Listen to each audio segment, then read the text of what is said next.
Welcome to As the Story Grows. I'm Brian Patton. Today we welcome Josh Williams and Andy Harper from crossover hardcore band Grove Street to the podcast. Grove Street's new record, The Path to Righteousness, is out this Friday, September 29th on UNFD Records. The guys talk about the support of their parents, how they both joined Grove Street, the band establishing a vibe, feeling disconnected from the American hardcore scene, and more. Grove Street is an incredible hardcore band, and you should definitely give their record a spin this Friday. You should also make sure you're subscribed to As the Story Grows wherever you get your podcasts.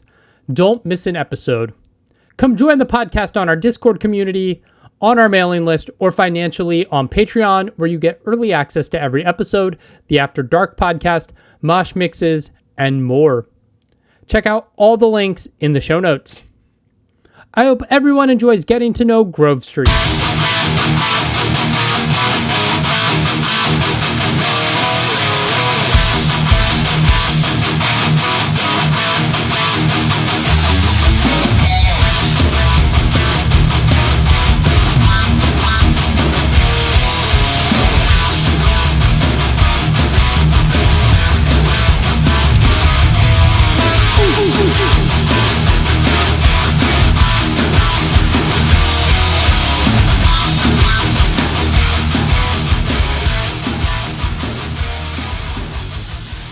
Your bio says Southampton. Is that where you guys currently are? Is that where you grew up? That is where we currently are. Josh, I believe, grew up here. I just came to uni here and never left. Most of the band, now everybody's kind of situated a little bit around Southampton. So me and Andy live here. Sandy lives just outside of it, a place called Salisbury. Joe lives in a place called Bournemouth, and Sully, the singer, lives in London. But yeah, everyone come down to uni here pretty much, except for me. I just live here, and then, yeah, it's pretty much the situation here. Nice. Andy, where'd you grow up? I grew up in a little village called Hook near a town called Basingstoke. But I was born in Croydon, South London. Okay. I know all of those places. Where are you from, Brian? DC. Nice. I've only been there. I only went there the once. I was on tour with my old band actually, and we stopped off at DC to obviously see the White House and stuff. And I woke up. We were there, parked up. Man, we had a pretty bad experience there actually. We walked around the back of the White House, and all these lights came on, and people were telling us move on. The security proper freaked us. It's funny. What was growing up like? I had a pretty suburban type growing up. My parents did well at work, so I pretty much got everything I ever wanted. Pretty spoiled kid, to be honest. Yeah, good childhood. Nothing to complain about, really. Yeah, same, dude. Nothing no deep stat, story here. It's all like that. You're just chilling. It's all good. Good life family, was great. My parents, people. Yeah, and to pay your parents back for their hard work, you joined a band. Yeah, basically done the one thing that they were probably thinking, fuck. Yeah. That's the one thing you need to start a band. I think you need, when it comes to playing drums and learning to play the drums like I did, it's you fucking need supportive parents. Definitely. Growing up, my parents were into metal and rock and stuff like that, so they bought me my first guitar. So they done all that stuff for me. So I think they're pretty stoked that I'm in a band and doing quite well at the moment. So, oh, dude, I've got a funny story with my dad, real quick. So my dad's not into heavy music at all, at all. He's into soul, loves Stevie Wonder, loves all old shit, and that's it. He's not into new bands at all. We played with Gore the other week in Southampton, and he's coming along to some of the shows, and he's like, "That old boy's not in the band, is he?" He goes, "He's about to keel over." Dad, shut the fuck up! Why are you so loud? And he just doesn't get it at all. He's like, "No way! What are you dressing up for?" I was like, "Dad, it's part of the thing, you know." I promise I don't play with bands like this all that often, but yeah, he was just laughing at it. So just didn't get it, you know? Yeah. That's so funny. Yeah, my dad was not into metal, but he was very supportive of taking me to shows, and then he would just push people into the pit and be security, so, which is always awesome. Man, at least he took you to the shows, though. You know, a lot of other parents probably wouldn't do that. So. Oh yeah. He had a great time.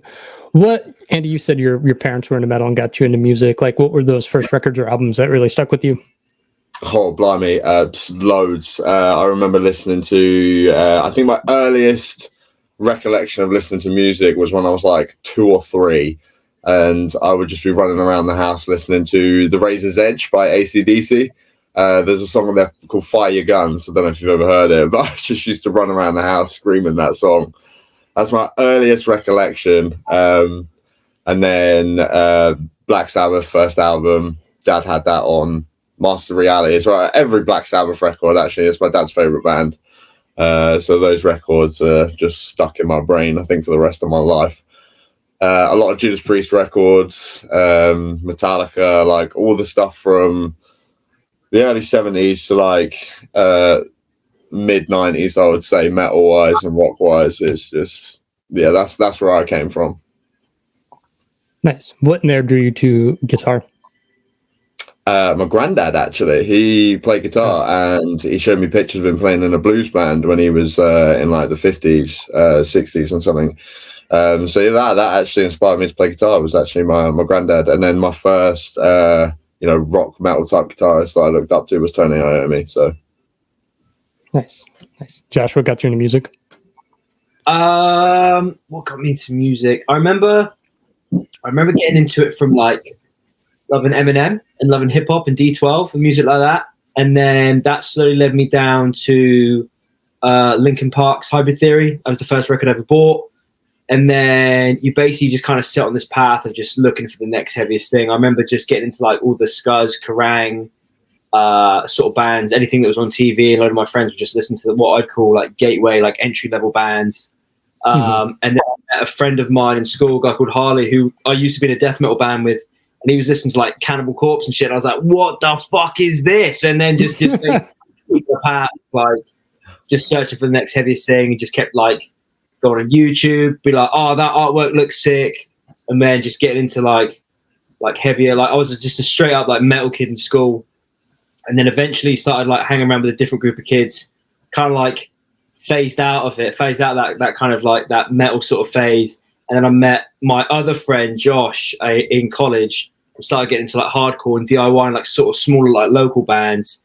And I got right back in. I was right back into like hardcore and just heavy stuff again. And I was like, nah, like this is 100% for me.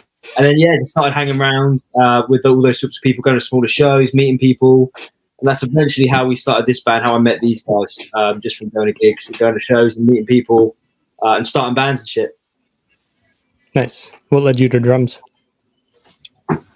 Dude, I can't remember. I remember there was like some sort of like performance in school. I don't know if it was like a group of kids playing like steel pans or something like that. Like, you just get into all sorts of stuff as a kid. Like, you try out karate for like a couple of months, and then you try something else out.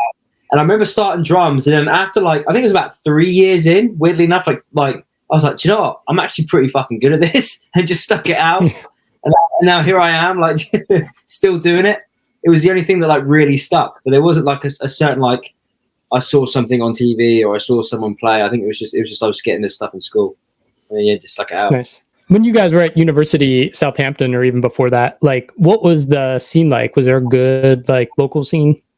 Oh, it was awesome. It was fucking really awesome. Yeah, like when I first started going to shows, there was like I don't know how to describe it, but like because you didn't. Now it's different now because without sounding like I've got a bit of an ego, but you kind of know everybody now. So it's like, oh, hello, mate. Hello, mate. Just say hello to everybody. So there's kind of no sense of fear. When like you first start going to shows, it's like genuinely scary because you don't know who was going to punch you in the head or kick you square in the face or something like that. And it was like proper scary going to shows, but it was sick. It was like that adrenaline that like kind of lit a fuse or whatever. But yeah, man, there used to be, there's still like people trying to keep it going now, I find. But I think back in the day, there was like, you'd have a show every other week or like 3 or 4 a month. All my calendar was like, right, what shows have we got coming up? And also how much money have I got to spend on t-shirts? That was it. Man, yeah, it was awesome. It was so yeah. Like I only got into like the Southampton scene when I went to uni. So that was what, like, when I started uni 12 years ago now. So yeah, I started in 2011. The scene back then was actually amazing. Like, I feel like hardcore, because I got into hardcore when I went to uni as well. I met like all these guys and started going to shows. And I feel like hardcore was actually the first genre of music I've been a part of where it was actually like a community back then. And it was weird to me because I was always just in with the metal lot, like when I was at college and school and stuff. So when you're with the metal lot, it just seems like friend groups, you know. There's not really like a community side to it. You don't go to metal shows and like everyone knows everyone. Hardcore shows, you go there, everyone is just mates. So that was like my first introduction to it. I loved it. The scene was great back then. Do you remember when you and me met? Like for the first like proper time you and me met? I feel like I was in the studio at the like one of the first Grove Street things, but I'm not too sure. So the first proper time. So I remember watching. I remember seeing your old band. Did you play a show like you played guitar in like an old like metal band sort of thing? Oh, what, within a depth? I played in a deathcore band. Yeah, that was it. And then I remember Malevolence were playing with Heart of a Coward down in Joy's, and I was with my friend, my good buddy Liam, who I'm still friends with now. Yeah. And I remember we were in the pit and we were like, "Oh, yo, it's popping off." I think that's when I first like properly met you, and then Grove Street practice like. Again, I hadn't met the guys properly like a week or two later, and I was like, "Yo, Andy, what's up?"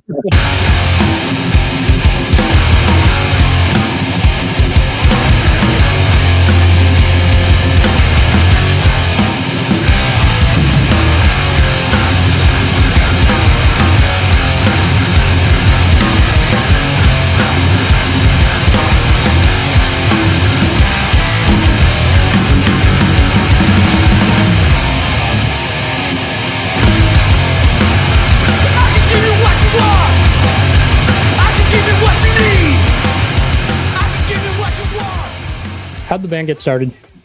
Actually, the guys that actually started it aren't in the chat. Actually, we're OGs. We're like we're kind of like the second wave, I guess, of people that came to the band. But it was originally Sandy and Sully, who guitarist and the vocalist, current vocalist and guitarist now. They were like just in at home getting high. And they had to do this project for university. One of the bands that they were supposed to be recording to do it dropped out. So they were like, fuck it, we'll just do it ourselves. At the time, getting high, playing games, so they were playing San Andreas. So they just decided to make this like a rip-off San Andreas hardcore band, basically. That is literally how it started. They wrote like a few songs and put it out for this uni project, and then it just literally spiraled from there.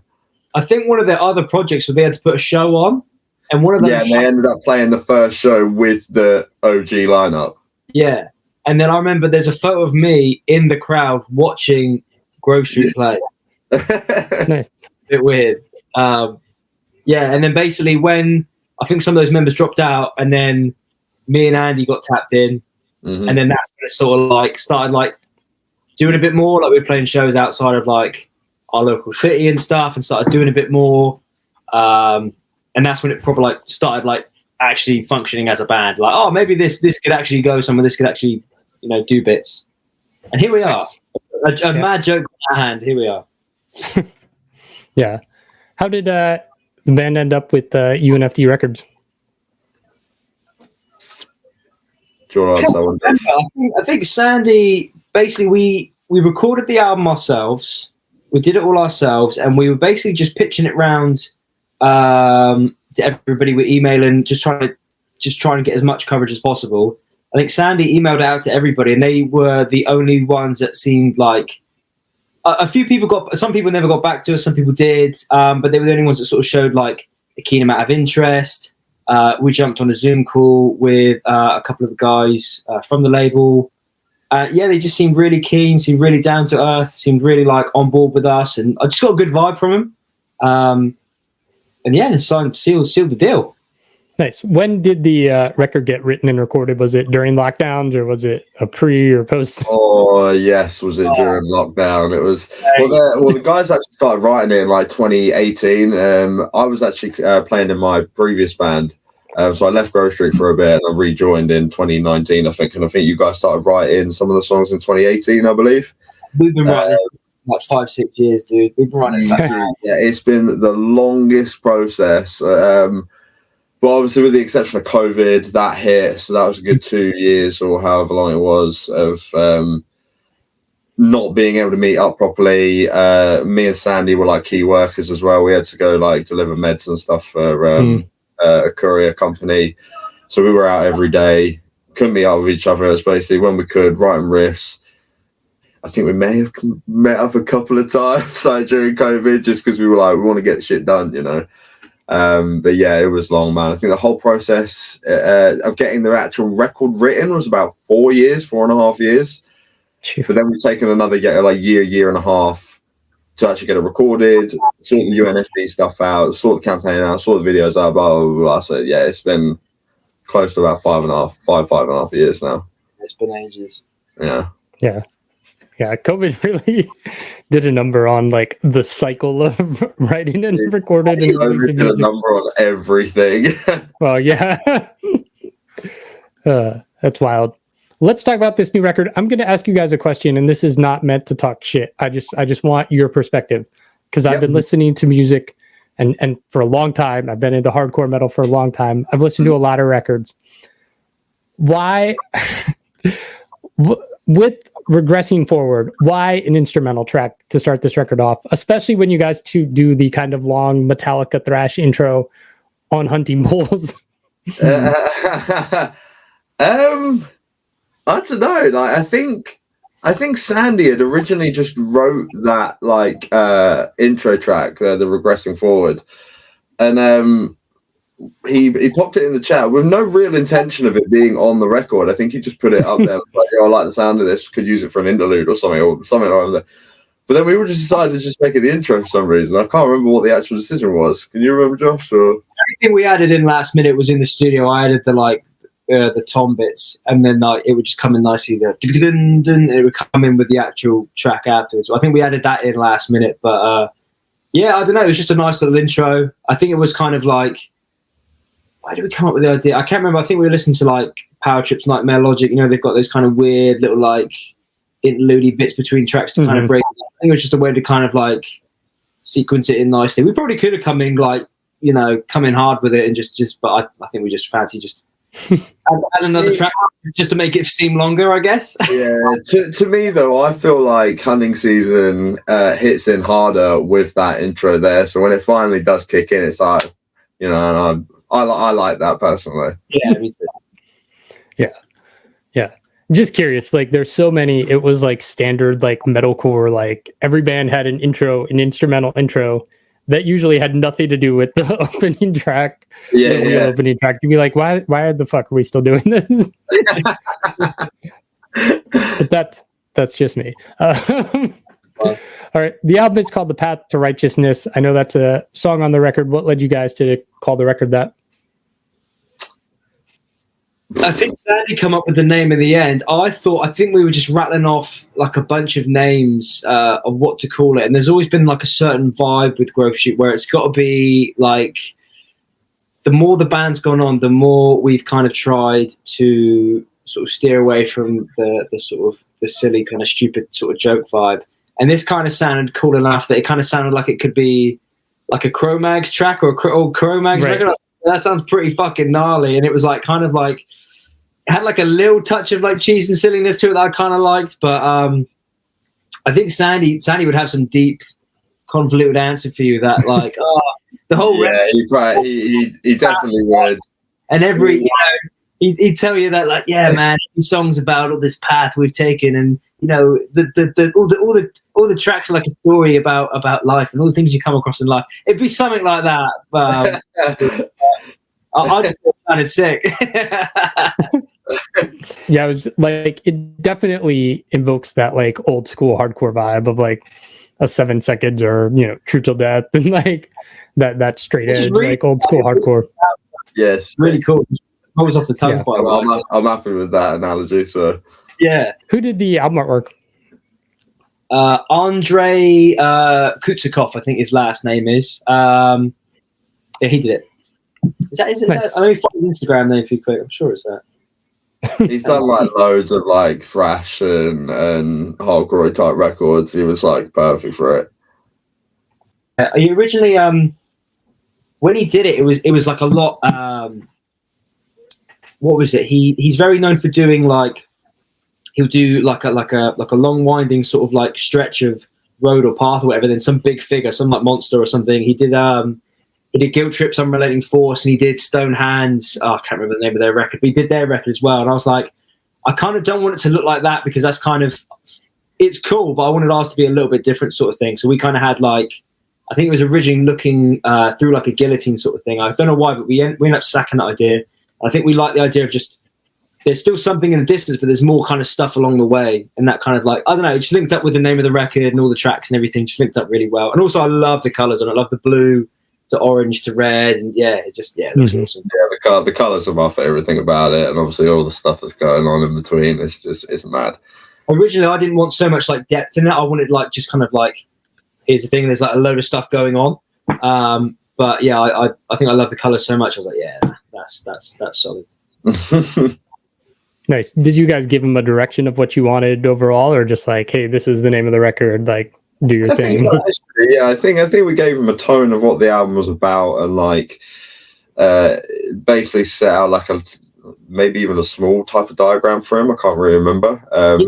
I remember sending a load of artworks I quite like the look of, and I was kind of thinking this, a little bit of this, maybe the colours from this. Every time especially Sandy, we're very, every time we do something, we try and be as methodical and precise as possible. The problem is, I think whatever's in my head, I think sometimes it's hard to translate that to someone else. I think he's always going to kind of have his idea and his interpretation of it. I think very rarely what you will get, what you want isn't what you'll actually get, but I still think what we got at the end product was quite sick. But yeah, we're very specific with what we wanted in the end. Yeah. You said like Sandy would have an overarching view of this record, but like, is there a lyrical theme or direction on this album? Yeah, like this is where Sandy would come in best, but most like each song has got its own like meaning behind it, or like a little story. I wouldn't call it like a concept album at all, because it's not in any particular order or a story throughout the album. It's just different things in life, different struggles and things that go on around the world that affect people's daily lives, or maybe affect their whole life in general. And just coming to this basically safe haven in the background, like on the album, like the path to righteousness is reaching that point and like being content, I suppose. Yeah, I remember helping him right at the start. I get somewhat involved. Actually, no, Andy, we were both involved actually with the lyrics, and I remember getting like, because we take it so long, I kind of like gave up a little bit, and I was like, you just do it. Over did the last like 3 or 4 tracks we read. I think he did, or you, Sandy and Andy did most of the lyrics, but I was trying to help at the start. But there wasn't like a theme or an idea going through. I think it was just mainly, like you say, like Andy said, just day-to-day stuff throughout life that you might come across. Yeah.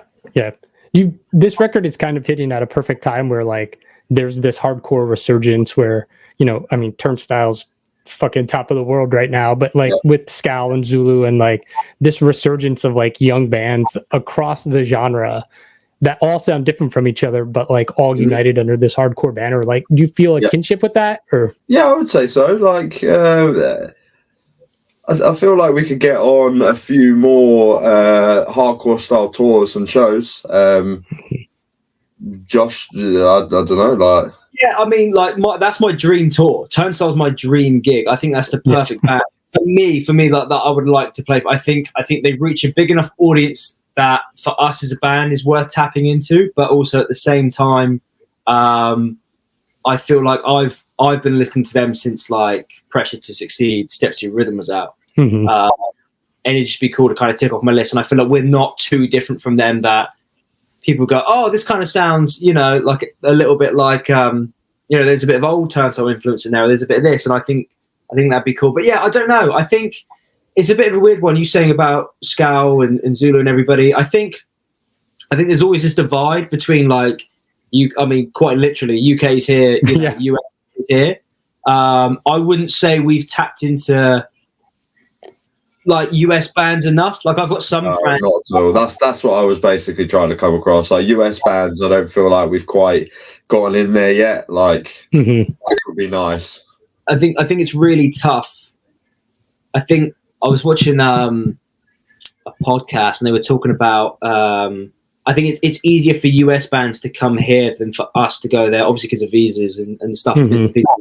But I feel like there's more what I would refer to as like viral moments that US bands get, just because I think crowds are bigger, shows are big. I mean, everything's bigger, right? So it's easier for us to sit and go, wow, that's cool, that's amazing. Whereas over here, other than Outbreak, I don't think we really get that as much. Those kind of big viral moments for people over there to notice us so much. But yeah, I'd like to get in with a more US bands and more of a US crowd sort of thing. But I don't think we're quite there yet.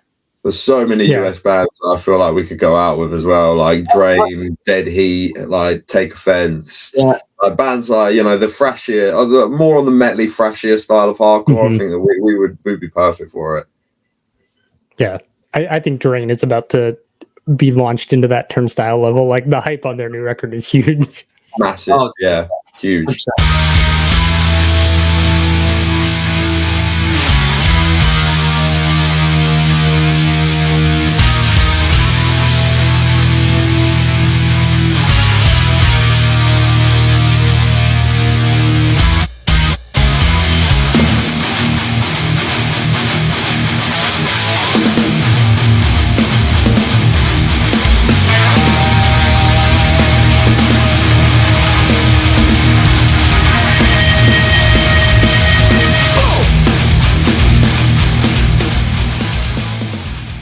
Well, your record's out September 29th. What's the rest of this year look like?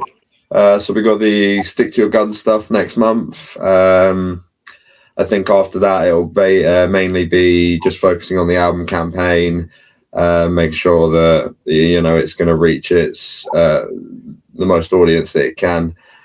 Planning some probably a headline to support the album, and then hopefully some more support offers will come through as well, and just ride the album as long as we can. We're writing at the moment as well, so we're doing more writing as we go along. But the main focus is just making sure that this album campaign is the best it can be, I reckon. Yeah, it seems like a lot of people, like COVID took so long to get records out that it's like, yeah, we're already writing the next one because we're bored. Yeah, exactly. We're tired of these songs. The problem with us is where we take so long. I was like, I'm not waiting 5 years again. The label won't wait 5 years again for us to write another record. So I was like, well, if we do it now, and then that way we're ready for when they need some new music, sort of thing. But we're playing a skate park. We're playing a skate park next week. Yeah, we're doing that. Yeah. We got a music video coming out. I think we're getting the edit back for that tomorrow Monday. So hopefully we'll watch that back, get that out soon, and then get one more video done once the record's out. And then, we got a little weekender thing. It's not really announced, but we're doing that with some friends of ours in December. Yeah, maybe like a headline run. I want to do like an album release show, maybe do one in London. I'd like to do one in Southampton as well. Just keep it friends and just keep it quite a small, kind of low key. I think that's really the rest of the year, and hopefully smash the shit out some festivals next year. That's the plan, Stan. I'm sick to my stomach and I can't go. It's a sign of the times when chaos is the antidote. Powerless, can't talk the rap. Struck up my uses so I can hit back.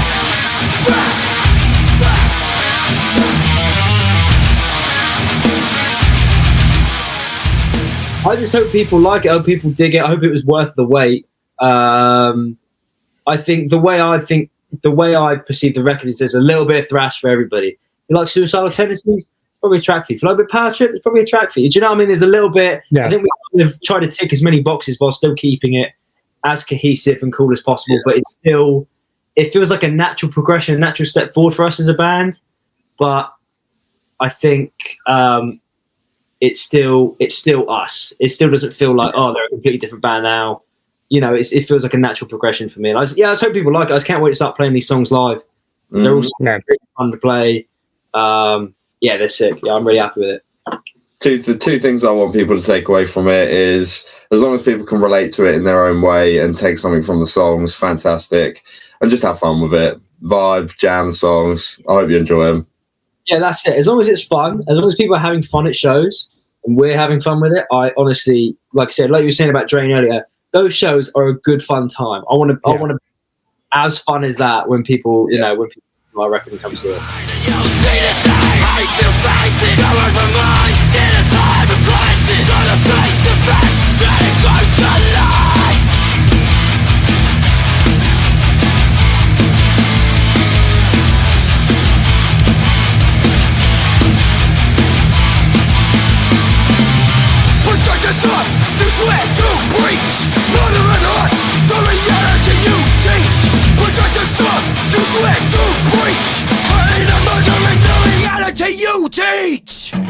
Thanks for listening to As the Story Grows. Our intro music was written and composed by Jeremy Hunt. The As the Story Grows theme is by Bob Nana. If you like what you hear, subscribe wherever you get your podcasts and give us a rating and review. If you'd like to support the show financially, you can join us at patreon.com/asthestorygrows. Be a part of our community and join the ongoing conversation over on Discord. If you enjoy this episode, share it on social media with your friends. Much appreciated, and thanks for listening. I never felt so young and alive as when I'm diving into a tune. And now I'm learning as I listen along, and the wheels are turning, and I started a song.